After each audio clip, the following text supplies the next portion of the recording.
So, earlier today, my dad went and bought fireworks. I don't know if you can get demonetized for using these, but I'm just gonna go ahead and assume that you can.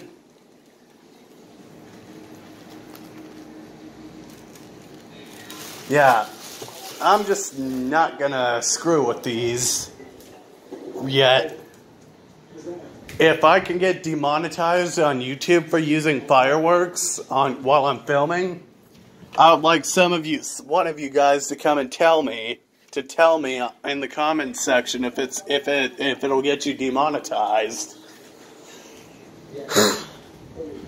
Because that's what I'm trying to avoid doing.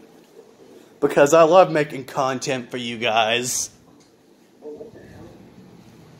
Why did you do that?